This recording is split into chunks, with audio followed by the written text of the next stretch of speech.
an athletic 8th grader made a joke about our 13-year-old son being gay, and his friend group shunned him. This boy has called this kid something that has done a ton of damage. Kids get drunk on power. It's kind of alarming how quickly this can happen. Bullying does have to be handled really carefully. How can we create communities where kids don't do this? I think it really gets down to The middle school years can be so hard. so hard. Who would want to redo them? Like if somebody were like, would you like to go back to 7th grade? You'd be like, I'd rather eat ground glass. Yeah. It's funny you say Yeah. 7th grade because I just remember 7th grade so well. And I Yeah. don't know if it's the hormones and you're emotional. It's just a mess. It just is not. Not for every kid, but It isn't. I don't think anybody would go back and do it again. And as a mother of a son, too, developmentally, you see people, especially with athletics, you see people growing in different. There's a big Right? range. There's kids who are really big, Yes. shaving. Yes. And then there are kids who are still looking like It's peanuts. hard. It's hard. Well, this one goes to our middle school toolbox of what to deal with. I want to read you this letter about when teasing turns really toxic. And what do you do? How do you help? Dear Dr. Lisa, we're struggling over here with something that happened to our 13-year-old son. He's a 7th grader at a public school where PE is combined with 8th graders. He's one of the smaller boys in his grade and not super athletic. Last week, an athletic 8th grader made a joke about him being gay. As a result, a rumor spread within the school that he was gay, and his friend group shunned him. It died down after a few days, but there were a couple of kids who just won't let it go. It's all done in a joking manner.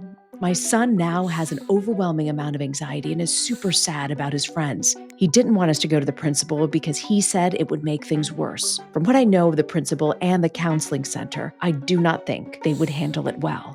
What should I do? How do you create a community where kids don't do that to one another? Thank you so much. Lisa, what is the deal with this 8th grader? Right? I mean, the kid already has a lot of power. Yeah. He already has a lot of power. I don't know, right? I think it's interesting. I mean, sometimes you're like, okay, there's some insecurity there, right? There's something, and he has found a vulnerable target and he can direct, an attack at that kid. And so then he's protected and safe. And maybe that is addressing some insecurity this 8th grade boy is having. And I will say, just right away, it's so easy to just decide that 8th grade kid is the worst kid in the world, especially if your kid is on the receiving end of this, right? True. And have a lot of feelings about that kid. I just want to say, Reena, I have gotten to watch kids over very long arcs of development. And I have watched kids who were frankly, kind of straight up jerks in 7th and 8th grade who go on to be terrific kids. Well, that's nice to hear because you don't feel like, especially there's some elementary kids you see that you're like, oh my God, who's this kid going to turn into? Exactly, they're horrible forever. So the first thing I just want to say, because it is so hard to do, is to be like, okay, yeah, this 8th grader is completely out of line and is really abusing his power. And let's just put a pin in it that this kid could turn out to be, in a year and a half, a terrific kid, and let's not vilify him too much, despite the fact, if you were the mother of the boy who wrote this, It's hard for me to separate my feelings on this one. Yeah, you give would him the benefit of the doubt in this moment. feel really But angry. why do they do it? Why do you need to do it? You're athletic. Yeah. You're king of the hill. Yeah, You're why are you bigger. going after the little kid? Yeah. Yeah, okay, so one is who knows, some insecurity, and he was like, hey, that kid is vulnerable and I'm going to go for it. The other thing I've seen, Reena, and it's kind of alarming how quickly this can happen, is that, these are middle schoolers. They are impulsive. They just try stuff. They just do stuff. Mm-hmm. And I have seen kids who try their hand at meanness, just say something kind of cutting. And I've seen, kids of all genders do this. This isn't just boys. And they suddenly discover all this social power flows to them. Mm-hmm. Because, and I think you hear this dynamic unfold in this letter, all of a sudden all the other kids are like, well, I don't want to be the next one. So I'm going to get on his team and I'm going to start throwing that word around. Everybody's scared of him now. I've seen kids get, for lack of a better word, sort of drunk on power almost by accident. And they're like, this is amazing. If I just say a few cutting comments here and there, no one wants to be on my wrong side. So they get a taste of it and it feels really good and they keep doing it. And they keep doing it. And they don't think that much about it. Hey there, we are really trying to get the Ask Lisa podcast out to as many families as possible. And one of the ways you can help us right now, if you can just hit the like button on what you're watching, subscribe to our YouTube channel, and then post a comment in the comment section. Every bit of interaction actually helps us reach more families who also might need this support. Okay, now back to our episode. Okay, so for the parent here, what's the recourse? It kind of hurt my heart that the parent here says, like, I actually think the kid's right. If I go to I don't think they're going to do anything. Well, that is, very unfortunate, right? We hate hearing that. I also really appreciate that so far she's not made an end run around the kid and been like, "No, no, no, let me try them." Like, she's, taking the kid's input. It is hard to say, though. I think it's pretty far down the road towards what we would call bullying, right? Where there's an imbalance in power and the kid on the receiving end is unable to defend themselves. Like, that's pretty much what we're looking at here. He's really suffering. He doesn't feel like he can do anything. His friends have iced him out.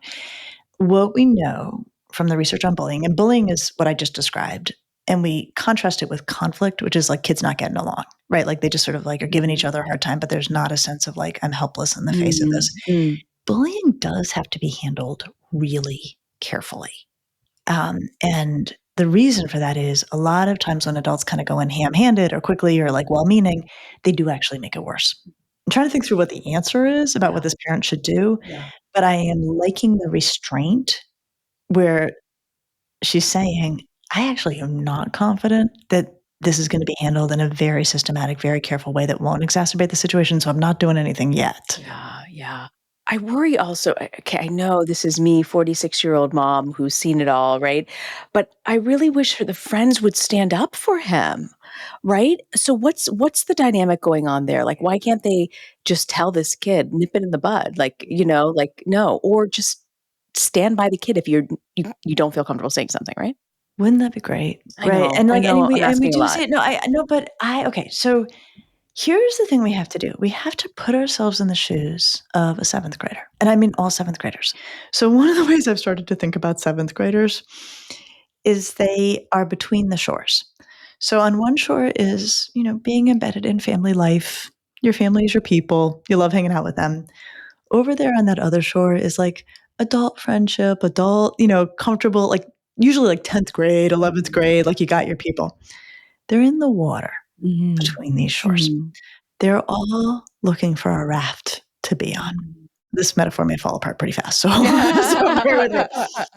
This kid just got pushed off the raft. Yeah. He's in the water by this 8th grader who is having, we'll just say, a very bad week. I'm just gonna keep trying to have an open mind and heart about this kiddo. You can hold the hostility. I will Okay, I will fair hold enough, the love. fair enough. I will hold the love because this is someone's child, and we never wanna forget that. This kid just got pushed off the raft. Okay, all his friends are looking around being like, "I don't wanna be next. I don't wanna be next. I don't wanna be the one pushed off the raft into the water. So I'm gonna save myself, and buddy, I hate that you are drowning, but if it's me drowning or you drowning, I'm going with you." And by the way, adults do this in the workforce as well. They do. You will see these dynamics emerge later in life. It is very unfortunate, but I think if it works as a metaphor, I'm not actually I think it convinced it does, does. actually. It makes more sense to me. What we have to remember in 7th grade is belonging, feeling included, not feeling pushed out. I wouldn't go so far as to say it's like life or death, but it's not too far in terms of the intensity of it for kids. Whereas we're like, oh, you can hang out and have lunch with whoever you want, right? Whereas this boy, and I want to get to what he called this kid. This boy has called this kid something that has done a ton of damage, all of it wildly inappropriate. And the other kids are like, "I do not want that label put on me. I will cling to this raft with this guy who's not being nice, and I will watch my friend over there trying to figure out what to do." I wanna dig in a little bit about why he called him gay. What walk me through the psychology of this. Why was this word used? Why I like to think we're in a different era from, like, 25 years ago, 30 years ago when we were in school, and nobody even was open about nobody used the word gay, Yeah, really, yeah. in the '80s and '90s. But what, I mean, I'm talking small schools and whatnot, but what is happening here by using that word? Well, okay, so first of all, it does not matter how progressive your community is. This is something I have learned. Boys throw this around. Doesn't matter. Doesn't matter. You could have a family, I mean, this comes out of the mouths of boys who have gay relatives they love. Right? I mean, it's like it's so interesting. Like, I think the adults are like, "What are you doing?" Right? Like, You love your uncle, and, like, you know those aren't our values. Yeah. That does not end it, and I don't know, I mean, you've got a son. Like, what have you seen in terms of how this word gets weaponized? I have to be honest, I haven't heard it used, and sometimes you can overhear them gaming and talking to their friends, and I really haven't heard it used. So, I'm just curious what the like, of all the words you could have said, Mhm. why did you call him gay like it was such a great affront, you know? Yeah, Like, yeah, yeah, yeah. yeah. I think it really gets down to boys are often trying to consolidate a sense of masculinity, Mm, and they decide as goofball, that's the nicest word I can think of it, middle schoolers, that somehow being gay is not such a masculine thing, mhm. and it's also kind of hard because a kid can't prove they're not. Like, there's something very kind of Teflon-y about it, right? If he calls him short, well, the kid's like, "Well, yeah, I'm short," or if he calls him dumb, the kid's like, "Well, actually, did you see what I got in my last grade?" You know, Mm, whatever. mhm. Gay? You call someone gay? There's no way to prove that you're not, and also, like, it's just so mean, right? And it really tells you who you're dealing with, at least in this moment, developmentally, that they're willing to throw it around. Speaking of dealing with, I'm looking at the letter and she says, you know, this kid is dealing with a great amount of anxiety and is, quote, Mm. super sad about his friends. Who wouldn't be? How does she help him? I think in season one, we had an episode on anxiety and sadness where you Yeah, kind yeah, of pull them yeah. both apart. But what's your advice for her on that? Okay, well, first of all, empathy, empathy, validate, validate. Thinking about all of our season 6 bumper stickers, I'm gonna add another one to the pile. Empathy, empathy, validate, validate. Of course he is, right? He's scared that this is gonna keep going on. He's sad that his friends have pushed him out, and I think there's more that can be done than this, but I think sometimes we don't always stop on, like, what's helping without fixing, right? And helping without fixing is, I hear you, kid. You're having the right reaction. Of course you're upset. Anyone in your shoes would be upset. This kid's out of line. Your friends are not being Yeah. the kinds of friends we would hope they would be. Like, just say the words Yeah. so the kid's like, all right, I'm not alone with Yeah. this. I'm not misperceiving it. Yeah. I do think the first question I would be asking if I were the mom in this, but I don't have a son. So I want your take on this because you're like living this in a very different way. I think I would be asking, do you have someone to sit with at lunch? Oh, Do you have someone? When there's passing periods or open periods, like to me, there is a Grand Canyon between this kid being like, well, yeah, no, I'm hanging out with, this kid who I like from church or whatever, like, that and a kid who's like, no, I am taking my lunch to the bathroom so that I don't have to sit by myself, right? So I think that that's something I would assess for sure. What would you do? I don't know. I really don't know, and I feel like at this age, teens and tweens, they don't really open up, so you don't really know what's going on. That's a great point about lunch, and maybe that is one reason I would reach out to the school to sort of see, is there somebody who can monitor and tell me, is he really sitting with someone? You know, what's going on? But actually, on that point about reaching out to the Yeah. school, so, I don't wanna be like, "Yeah, well, it turns out they're bad at this, so the kid's gotta suffer." Like, I think we wanna think a little more. Sometimes there is, somebody who's sort of not in the formal administrative structure Mhm. who you like and trust and the kid likes and trusts. And so sometimes I think it's helpful if you're like, "I'm not so sure this is gonna get handled well if I call the principal's office." Yeah. Sometimes kids will have their 5th grade teacher or their 6th grade teacher Yes. who really knows and loves them, and maybe the parent has a decent working relationship. And I would consider calling for a consult, right? Calling that person and saying, "Look, you had him last year. Here's what I'm hearing. I'm not really sure what to do, Yeah. right? And I'm not sure if I should take this to your administration. I'm not sure what to make of it." Because one thing I learned, Rena, I consulted to a school for 20 years. Mhm.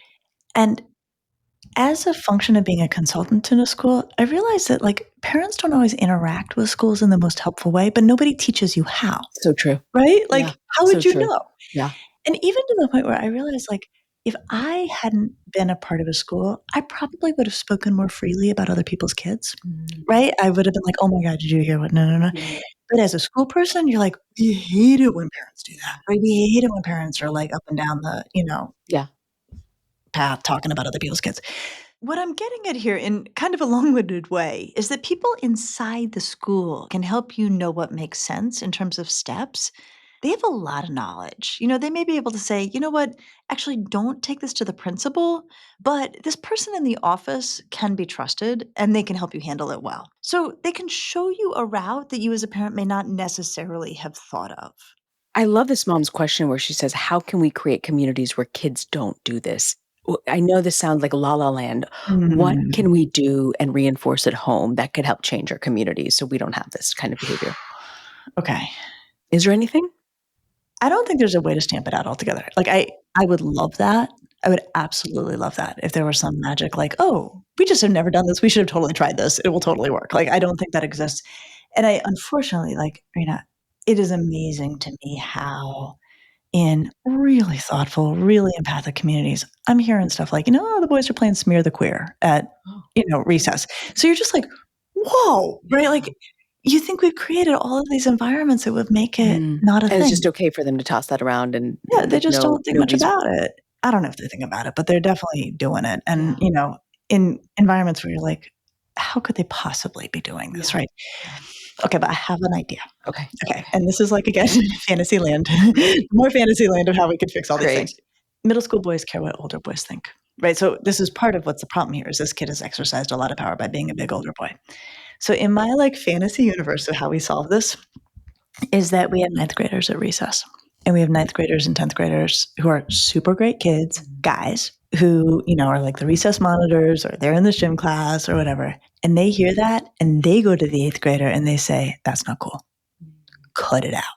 So They older boys can have great influence in the younger kids. tremendous influence. But, for a lot of kids, like, 8th grade also is the power year because it's the end of middle school, right? Like, usually that school goes up until 8th, Yeah. so there isn't that older There's not class, right? Because necessarily you an move older on to high class, right? school. So sometimes, like, in, like, small districts or independent Yeah. schools, you may have, like, the capacity to do this, but, like, right, I mean, this is, like, in some ways, like, it's just like what was it? Lord of the Flies, right? I mean, it's like in middle school can feel a little bit like Lord of the Flies, right? Yeah. And there's a reason why that book had the traction that it did. Yeah. Um, but I do wonder then if, like, there's an adult male, right? The gym teacher Mm. who says to that kid, "Come over here." Like, "That's Someone not who has cool. power and, Cut it like out," yeah, right?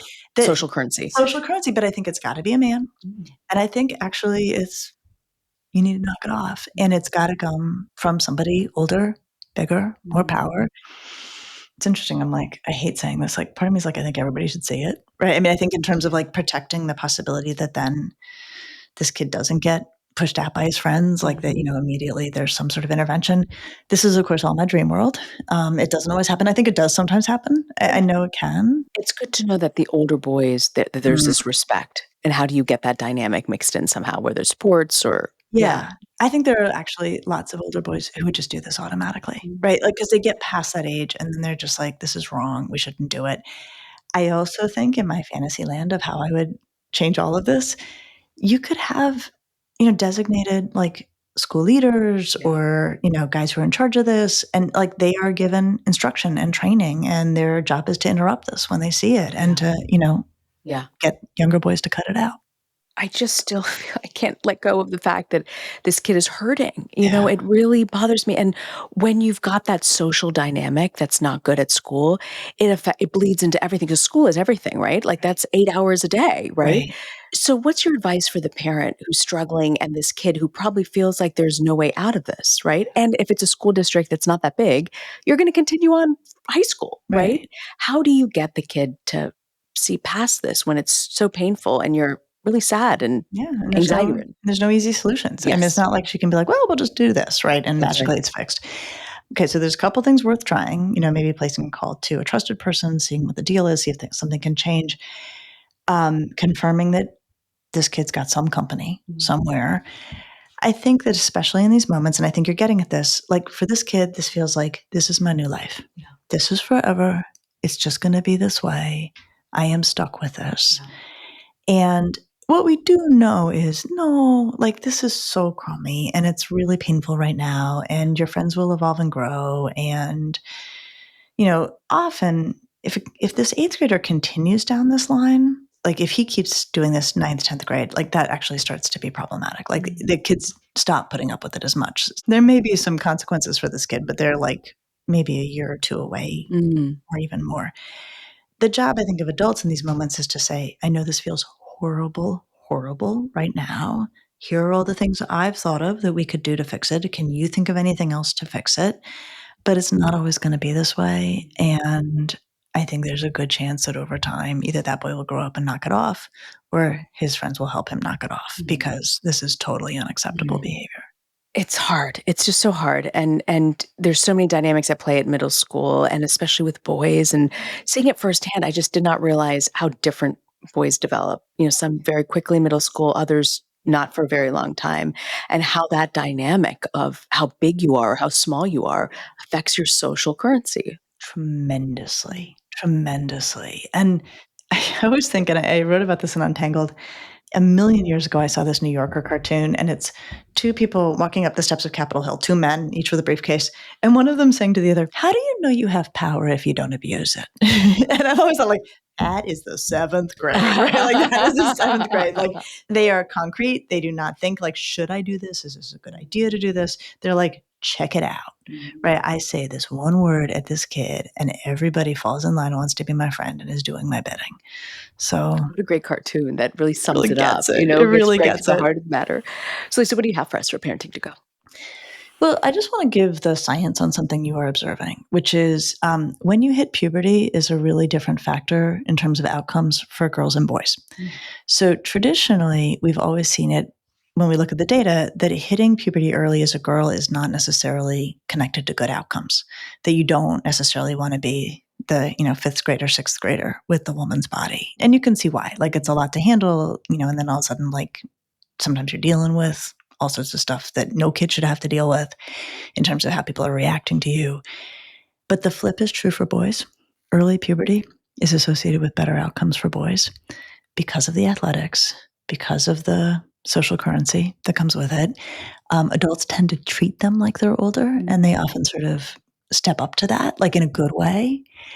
So, there's nothing to be done about this. Puberty is going to do what it's going to do, and your kid's on their clock. But you're observing it, that when your kid hits puberty, early is when, for all intents and purposes, when we look at the outcomes, much easier on boys than girls. Well, thank you for walking us through this because I think some aspect of this, whether they call them gay or fat or what, like, there's just something that runs true in this age group. So I appreciate you talking us through this. Yeah, I wish it were different. I do too. I'll see you next week. I'll see you next week.